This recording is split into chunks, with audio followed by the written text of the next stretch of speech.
Welcome to my channel. Today I want to speak to you about success stabilizers and how to overcome the enemies of your success.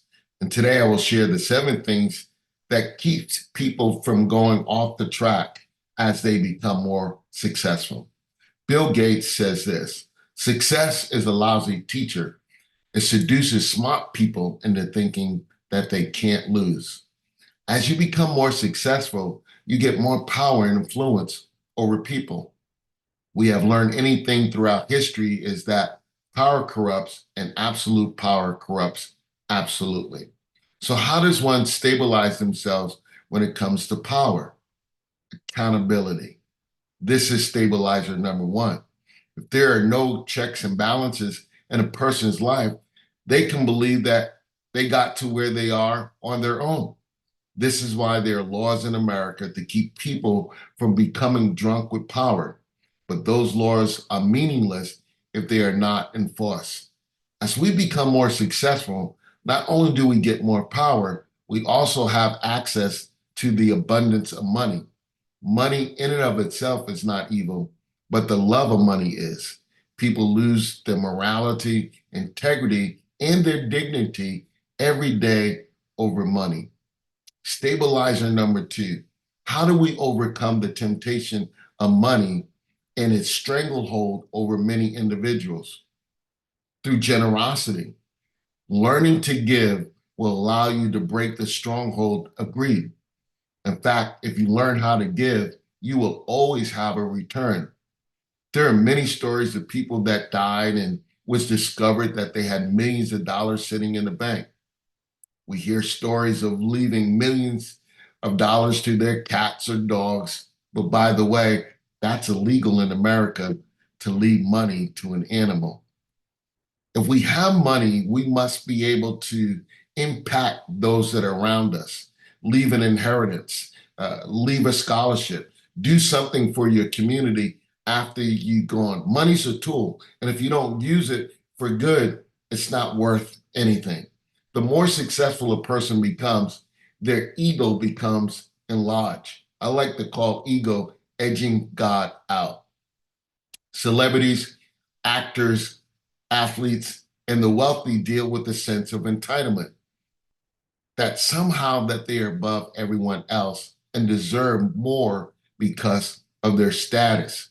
So how do we deal with egos? How do we stabilize that area in our lives? By having mentors and accountability. So why do people avoid mentors and accountability? The biggest reason is fear. Most people avoid mentors and accountability is that they're afraid of being found out.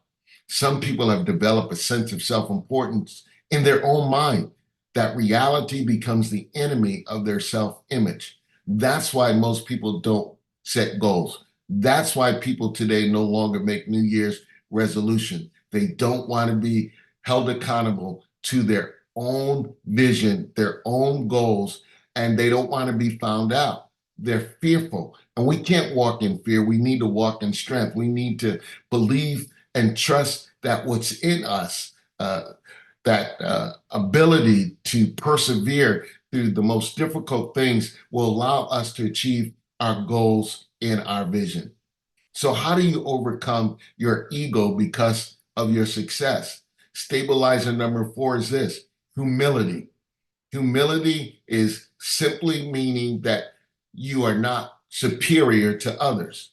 Today, when you ask some people in our society to rate themselves on a scale of 1 to 10, they say they are a 10.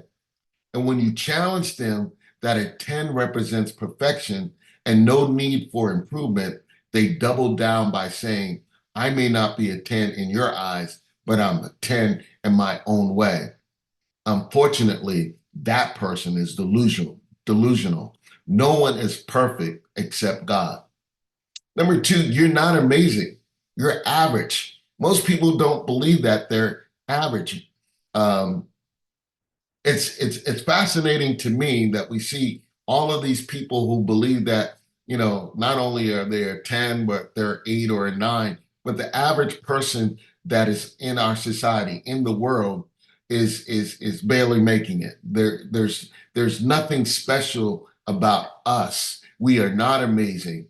Our gift is amazing because it is your gift that allows you to experience your success. So I have a gift. I'm a motivational speaker. I travel around the world. I train. I help people discover their purpose in life. But I realize that is a gift. You know, in the Bible, there's a person called Esther. She's the most beautiful person in the world. The king's looking for a new wife, and her beauty caught his attention. What Esther did not realize, and she had to be reminded, is that her beauty was her gift in order to turn the king's head in order to save the people of Israel. And sometimes we think, oh, I got these looks on my own. I got this success on my own. It takes a village. It takes others to help us to realize that we're not special in and of ourselves, that we have a gift. But many people confuse themselves in their gift. If you don't separate the two, you will actually believe that you are amazing. People often confuse giftedness with who they are. God gave you a gift, you didn't earn it. Parents tend to praise the giftedness of their children, but they should praise the good choices that they make. Instead of saying, you know, Johnny's a great athlete or Susie's a great athlete as well, let's begin to praise the good choices that they make. Instead of just saying, hey, look, my child's beautiful, my child's athletic, my child is smart, my child has all this intelligence.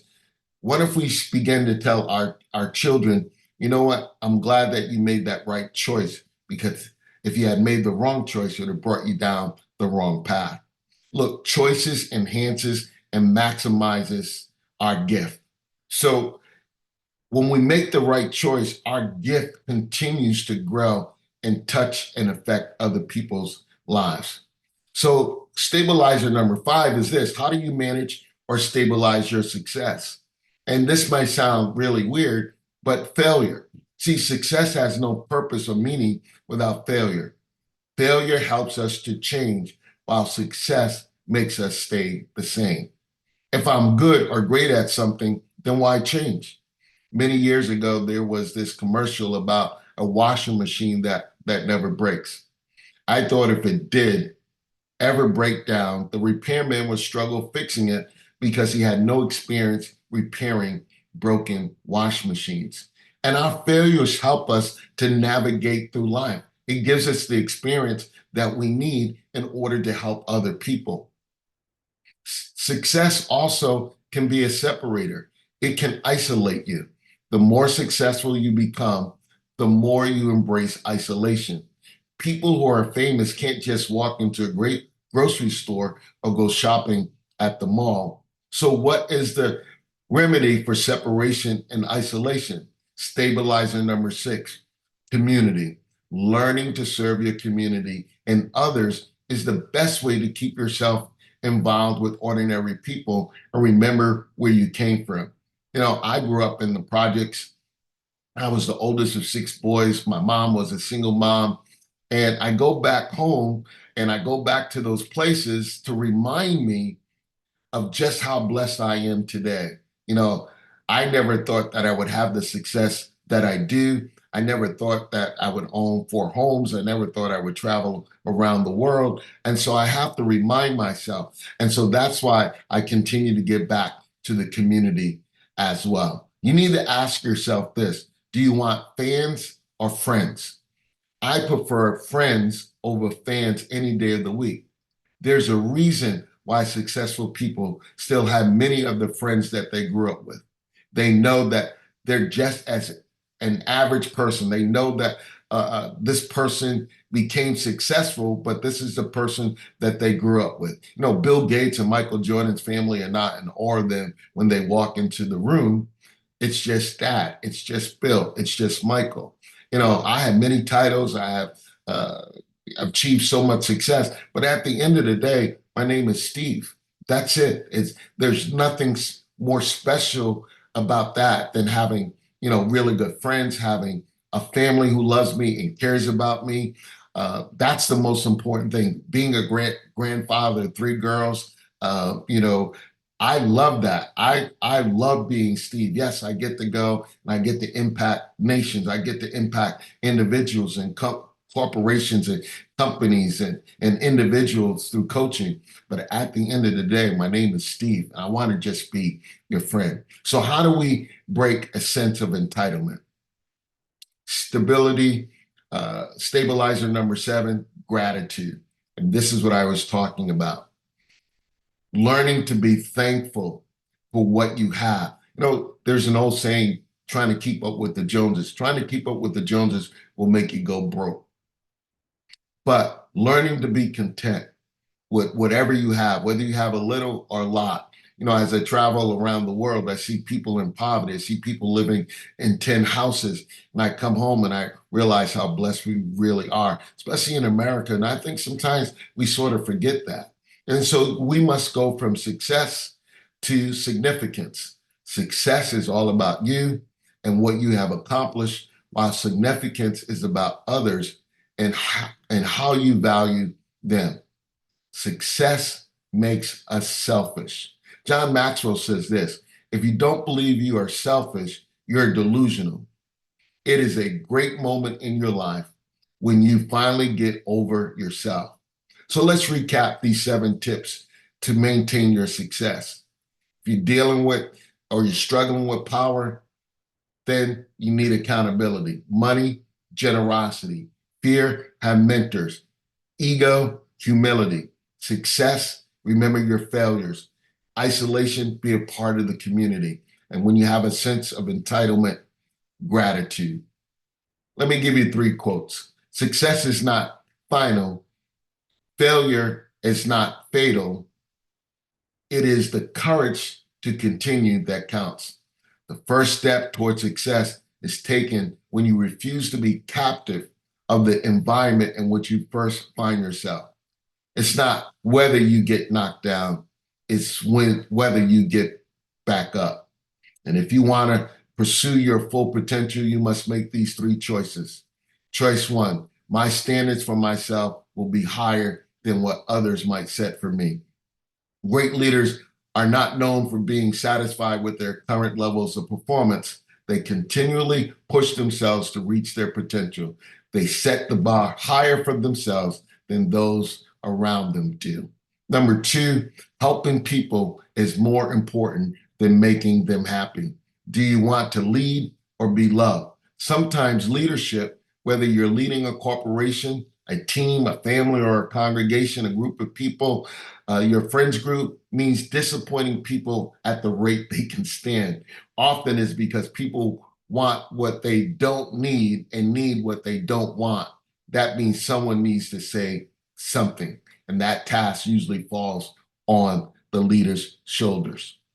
Choice number 3, my focus will be on the present. In case no one told you today, yesterday ended last night. The more we replay yesterday, the further we move away from today's opportunities. Opportunities never look as good coming as they do going, and they wait for no one.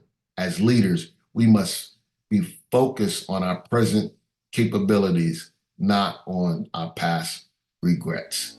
I'm rooting for you. I'm believing and trusting that if you apply these 7 principles in your life and make these 3 choices, that you'll go from success to significance, from impacting just yourself to impacting communities, in fact, maybe even the people of the world. Thank you.